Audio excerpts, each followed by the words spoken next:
Frères et sœurs, nous sommes appelés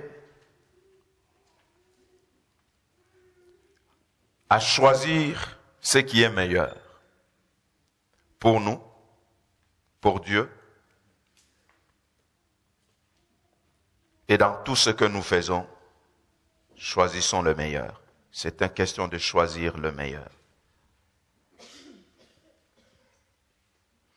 Je disais, nous sommes appelés grâce à des valeurs et des priorités qui viennent de la connaissance de la parole de Dieu à examiner et à tester, puis à choisir en conséquence et à choisir le meilleur.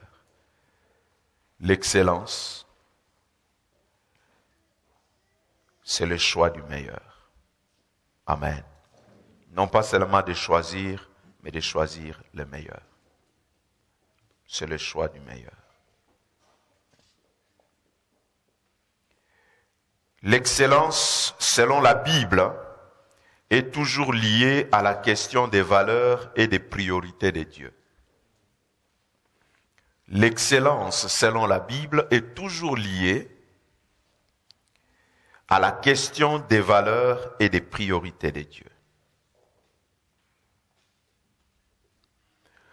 Cela veut dire quoi? Cela veut dire que l'excellence doit inclure les faits, doit inclure, l'élimination de certaines choses, même si elles peuvent être bonnes et légitimes. Le principe est que notre meilleur vont-ils entraver les principes bibliques et les valeurs chrétiennes? Si c'est le cas, alors on doit les éliminer. Écoutez ce que l'apôtre Paul dit dans 1 Corinthiens chapitre 10, verset 23. Tout m'est permis, mais tout n'est pas utile. Tout est permis, mais tout n'édifie pas. Dans 1 Corinthiens 6, 12, il est dit aussi, tout m'est permis, mais tout n'est pas utile.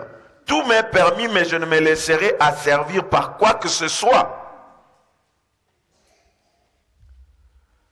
Tout m'est permis, mais tout n'est pas utile. Nous devons, dans notre excellence, dans notre poursuite de l'excellence, en aspirant à l'excellence, nous devons veiller à ce que notre démarche vers l'excellence, que rien ne puisse entraver les valeurs et le principe biblique. Nous ne pouvons pas aspirer à l'excellence en dehors des principes bibliques, en dehors des valeurs chrétiennes. Si cela est le cas, ces choses doivent être éliminées parce que ça ne contribue pas aux valeurs chrétiennes et aux principes bibliques. Tout m'est permis, mais tout n'est pas utile. Amen. Tout m'est permis. Il y a des choses qui peuvent être bonnes, meilleures, mais qui ne concordent pas avec le principe biblique et les valeurs chrétiennes. L'excellence est une question de faire tout des bons cœurs. L'excellence est une question de faire tout, mais des bons cœurs. C'est ce que Colossiens 3, 23 dit. Tout ce que vous faites, faites-le de bon cœur, comme pour le Seigneur et non pour des hommes. De faire tout, mais des bons cœurs. Amen. De faire tout. Pas de faire des choses de manière partielle, mais de faire tout. Je dois faire tout ce que je dois faire et le faire des bons cœurs. Ça, c'est l'excellence. Ici, nous allons au-delà des apparences. C'est les motivations qui comptent. Faire tout, mais des bons cœurs. Parce qu'on peut faire tout, mais avec un mauvais cœur. Les gens voient qu'on fait les choses, mais on les fait avec un mauvais cœur. Ici, la Bible nous amène au-delà des apparences. L'excellence, ce n'est pas seulement question de faire tout bien, meilleur, mais de le faire aussi des bons cœurs. C'est-à-dire avec quelle motivation, quel mobile derrière? Est-ce pour que les gens me voient? pour que les gens m'applaudissent, pour que les gens m'acclament, pour que les gens me montrent du doigt, ou je le fais pour la gloire de Dieu. L'excellence, ce n'est pas seulement question de l'extérieur, mais de l'intérieur, parce que tout doit venir de là. Les mobiles et les motivations derrière, qui nous poussent à aspirer à l'excellence, qui nous poussent à faire tout. Est-ce pour être vu, remarqué, ou pour que Dieu soit glorifié? L'excellence, c'est faire tout, mais de bon cœur. Avec un cœur juste, avec un cœur vrai, pas avec un cœur partagé. Pas avec un cœur faux. Parce qu'il y a des choses que nous faisons, mais avec un cœur faux. On n'est pas vrai dans ce qu'on fait. Mais celui qui ne sonde pas le cœur, il voit que c'est meilleur, c'est formidable. Mais seul Dieu qui connaît le cœur, il sait quel est le mobile derrière. Je fais ça pour que le pasteur me voie. Peut-être il pourra me placer quelque part.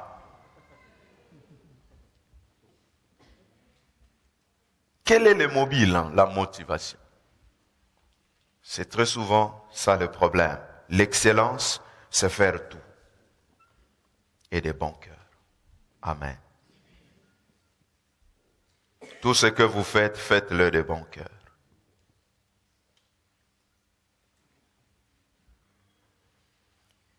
L'excellence signifie aussi travailler dur. Celui qui aspire à l'excellence doit avoir à l'esprit la pensée de travailler et de travailler dur. Amen. C'est de travailler dur. Plus d'endurance. Ça va demander plus de sacrifices. Parce qu'on veut l'excellence. Ça va demander plus. L'excellence réclame toujours plus. Plus d'efforts.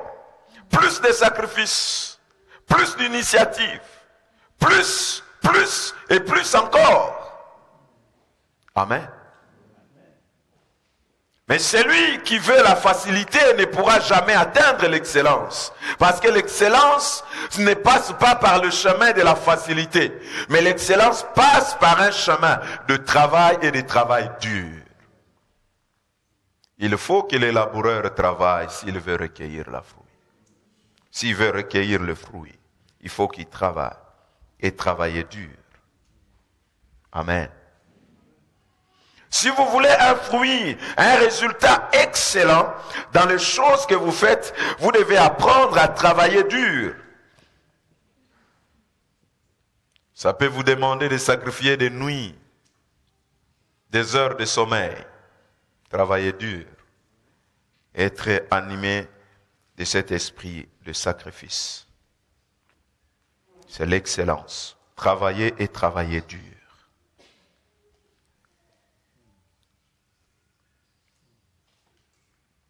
La femme vertueuse qu'on loue, que son mari loue, et dont la Bible nous parle dans Proverbe 31, la Bible précise quelque chose, que d'abord cette femme, c'est une femme travailleuse, mais qui travaille dur. Parce qu'elle quitte très tôt le matin, elle sort pour aller travailler. Elle travaille dur. L'excellence, laissez-moi nous dire, n'est pas pour les paresseux. L'excellence n'est pas pour des négligents. L'excellence est pour des hommes et des femmes qui prennent les choses à cœur et qui travaillent dur pour cela. Amen. Ce n'est pas pour les paresseux. Ceux qui dorment 24 heures sur 24.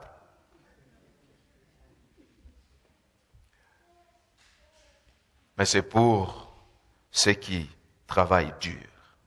Amen. L'excellence, c'est le fruit d'un travail et d'un travail dur. Vous ne pouvez pas aspirer à l'excellence et rester là, croiser les bras, regardant, attendant que le ciel s'ouvre et que les choses commencent à se faire de soi-même. Non, Dieu a désiré l'excellence et il s'est mis au travail. Dieu, la Bible nous présente un Dieu en cache-poussière, un Dieu en salopette. Donc un Dieu en plein travail. Parce qu'il voulait l'excellence, il voulait le meilleur, Dieu a travaillé pour cela. Il voulait le meilleur pour vous et pour moi, Dieu a travaillé pour cela. Parce que Dieu voulait le meilleur pour moi et pour vous, Dieu est allé au-delà, il a sacrifié des choses. Il a sacrifié son fils, parce qu'il voulait le meilleur. Vous ne pouvez pas désirer l'excellence, le meilleur dans votre vie, le meilleur dans votre couple, si vous n'apprenez pas à travailler pour cela. Ça ne vient pas comme ça. Il faut travailler pour l'excellence dans votre vie. Il faut travailler pour l'excellence dans votre couple. Il faut travailler pour l'excellence dans votre église. Il faut travailler.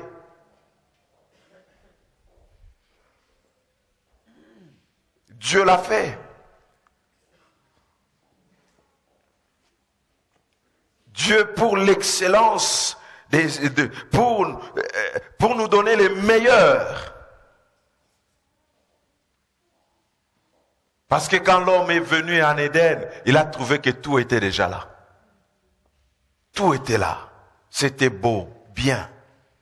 Mais pour que ça arrive là, il y a quelqu'un qui a travaillé derrière. Amen.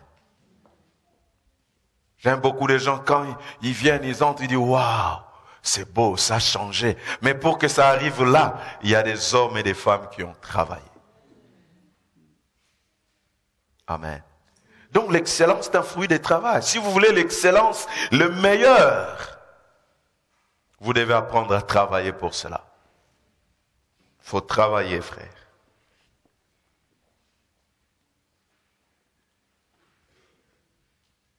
Il faut travailler.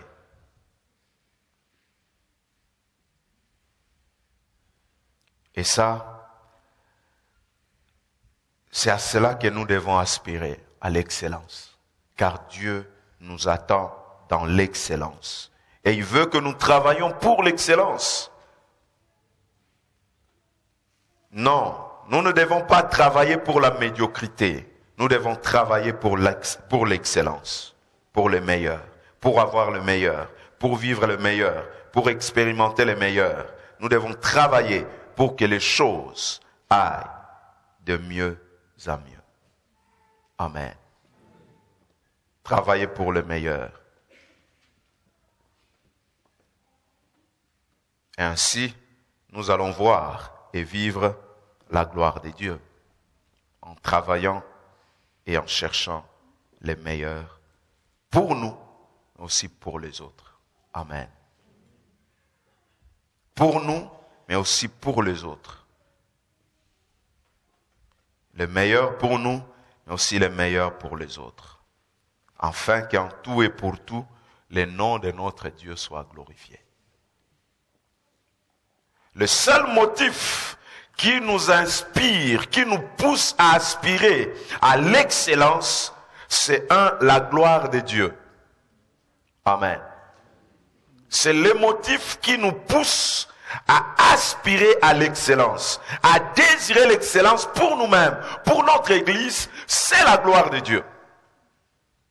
Ce n'est pas pour qu'un homme se frappe la poitrine, ce n'est pas pour qu'un homme soit acclamé ou applaudi, mais c'est pour la gloire de Dieu